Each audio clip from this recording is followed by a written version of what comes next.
Good morning. Happy Sunday. So I get a lot of disingenuous responses to my videos, especially my more, let's say, controversial takes.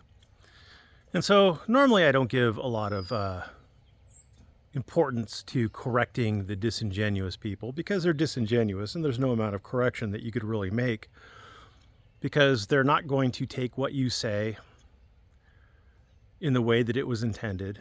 They're going to twist it, manipulate it, try to create some gotcha. It's pretty stupid, so I just kind of wash my hands of it and like, whatever, dude, I guess you're disingenuous. But I've had enough responses that I think are just general misunderstanding kind of responses that I thought maybe I should clarify.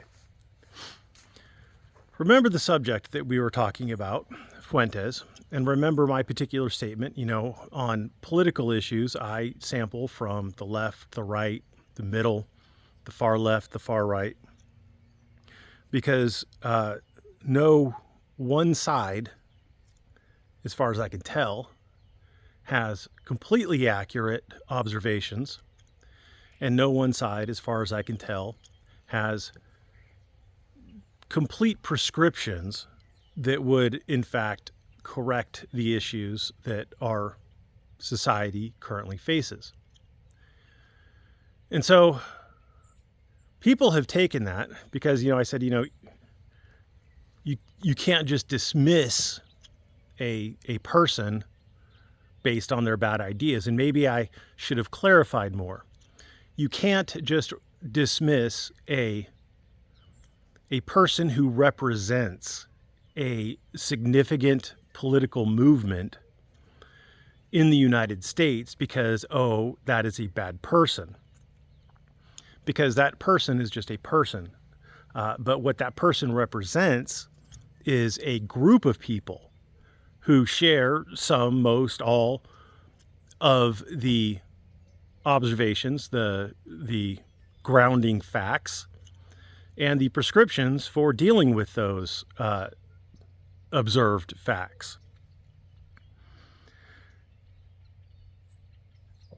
And in order to address that person, you really need to understand, in order to address that movement, perhaps is a better way of putting it, you really need to understand the facts that they're using. Are the facts good? Is there some basis for showing that different facts better account for things? So you need to look at the facts and you need to look at the prescriptions. Has this prescription been tried before? What was the outcome? If it worked in X country, what are the societal norms? Why did it work there? And why did it not work here? That kind of thing. And to suggest that Fuentes is not worthy of that, in order to do that, you would have to be blind. The guy has a massive following. The guy is important enough that he's been on several newspapers. I saw that he was in the Times. I mean, Chuck Schumer is threatened enough by Nick Fuentes, because if it was just Nick Fuentes, he's just some skinny little kid living in Chicago, whatever. Who cares what he has to say? But Chuck Schumer is so threatened by the movement, the ideology, the observations and prescriptions that Fuentes represents, that he is authoring a bill to essentially condemn Fuentes. Now, there's only so much they could do. It'd be a non-binding resolution because there is a prohibition against bills of attainder in the Constitution, Article 1. I don't remember if it's like Section 3 or Section 9. I don't really know, don't really care. I know it's in there. And a bill of attainder is basically a legislation that punishes someone, bypassing the judicial process. So they can't, while they could do significant harm to Fuentes' reputation and all sorts of wonderful things, they can't directly punish him. They can't say, Nick Fuentes is barred from politics. Nick Fuentes has to go to jail. Nick Fuentes has to pay $1 million fine or whatever. They can't do that. That would be a bill of attainder. And those are expressly prohibited by the U.S. Constitution. But they can't say Nick Fuentes is a bad guy. Now, again, I want to point out that they're not addressing the observations, the facts underlying what Nick Fuentes is talking about. They're not saying that they're wrong. They're saying they're anti-Semitic, which is an entirely different thing from saying it's wrong. Apparently, any criticism of Israel is anti-Semitism. So, I mean, it's lost its meaning, just like Nazis lost its meaning, just like racist has lost its meaning. These are meaningless terms solely meant to undermine the credibility and reputation of the person they're leveled against. But, I mean, they've been leveled against people who aren't these things, who are demonstrably aren't these things, at least in the sense of the term that would make it actually harmful. If there was someone saying, you need to kill all X, Y, or Z, that would be, racist or anti-Semitic, and that's the way most people would understand it. But saying, I don't want to spend my money on sending taxes to Israel, that most people, your average American probably would not consider that to be anti-Semitic. But if you call him an anti-Semite based on that definition, then someone's going to use a different definition and say, oh, well, he must hate Jews or want to kill them or whatever, right? So it's just a smear tactic. That's all it is. And I'm going to say that I am 99% sure that the people who are saying that they're familiar with Nick Fuentes and his arguments haven't actually watched any of his videos. They've probably seen clips played in context or out of context or with no context, but they've probably seen clips posted by their side. If you watch enough from the left, right, center, and everything in between, then you get an idea for how the process works. All of the sides do it to demonize their opponents. There is no good side when it comes to this. They all do their best to find the misstatement, the thing taken out of context, the thing that probably would be clarified into an inoffensive thing, and play it out of context. We've seen it for years before Nick Fuentes. We'll see it for years after Nick Fuentes. This is propaganda. All the sides engage in it for their own ends. But I seriously doubt that any of them have actually sat down and watched a show. I seriously do. And the one thing that I have that most people don't is the ability, the interest. I love politics. I love watching political shows, geopolitics, regular politics. And I watch all sides of it because I want to understand. Well, first of all, one of the reasons why I watch all sides of it is because the different ends of the spectrum cover different things.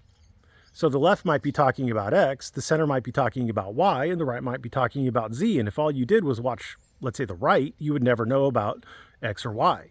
If you only watched the left, you'd never know about Y or Z. And so you get a better understanding of what's going on. You're better informed. You're better able to make good decisions about what to do or what not to do. More information is better information. That doesn't mean you need to listen to every channel like mine that gets, maybe 500 views, because I don't represent a political movement. My opinion on political matters is basically meaningless. But like Tucker Carlson, who on a bad day gets 200,000 views on a video, or Candace Owens, who on a bad day gets 1 million views on a video, they have pull. The Young Turks have pull. Most people I know hate him, but Hassan Piker has pull. He is reflective. Hassan Piker is reflective of millions of Americans' views.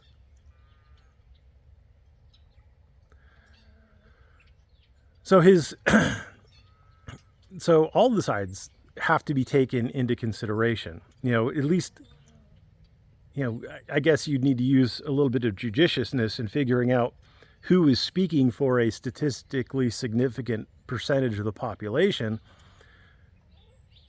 Some rando with 5 views on a video probably isn't, or even me with, maybe a couple hundred views on a video. I'm not a bellwether for the economy. I'm not a bellwether for the social policies. I'm not a bellwether for the foreign policies.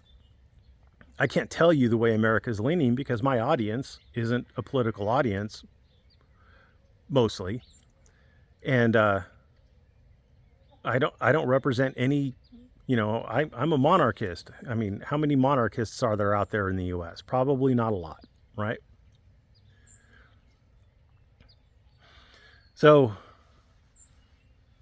yeah, and one of the disingenuous people was a guy who was in my Discord, and he used to argue that Ukraine was winning the war, that Russia couldn't produce anything, they couldn't produce chips. China couldn't produce chips. They were entirely dependent on the U.S. And since then, Russia is definitively winning the war. I mean, there's no real argument there from anybody except the most ideological diehard. Russia has produced a completely 100% made from parts and products manufactured in Russia, a passenger airliner, which definitely includes microchips. In addition, their defense strategy has always been that all of their defense products have all the parts manufactured in Russia. At least that's my understanding of it. And China came out with a 5G chip, which is not a technologically easy thing to do, right? So I was vindicated, and the reason why I was vindicated was because I watched geopolitics from all sides of the spectrum. I watched the people who said that Ukraine was winning and they're bound to win, and that Russia was using chips out of washing machines and they were fighting with shovels. And then I watched the other side too. And I got to look at the evidence presented by each side and make an informed decision because I was aware of both sides, where I assure you, the gentleman who is no longer in my Discord, but still wishes he was because he watches my videos and comments on them. He's probably still watching the same channels that led him down the same paths and not getting any alternate input. And so he's still making stupid predictions, dumb predictions. I guarantee it. I know the guy. And they're not going to be borne out by reality. So anyway, I guess that's all I got for you today. Basically, the moral of the story is, no, you don't have to listen to every homeless bum you pass. That's stupid. But when I'm talking about if you want to make informed political decisions, you should watch people on all sides who are mainstream for their particular vision. And right now, Fuentes is on the ascendancy. He's getting media all over the place, including this channel, which I normally don't cover politics, but I just thought this was so interesting that because I mean I wasn't really aware of the political power Fuentes had. I, like Tucker Carlson, thought he was just some weird gay kid living in his mom's basement in Chicago, but apparently he's not. Apparently I was wrong, and because I'm now more aware, I am better able to understand the political landscape. I understand why, well, I have good inklings on why Chuck Schumer is responding the way he's doing. And, you're not going to convince people not to listen to someone by calling them, an ist or an ism. You're just not going to do it. People have been, like I said, people have been calling Fuentes ists and isms for the last 10 years, ever since he's been in politics. And he is in the ascending. Maybe he doesn't have, the majority of the country yet, but he could. I mean, I'm not endorsing his beliefs or his prescriptions, but he's growing. His movement is growing. And you can't say that about many movements in the U.S., at least not right now. Anyway, that's all I got for you today. Thanks for watching. Have a great Sunday.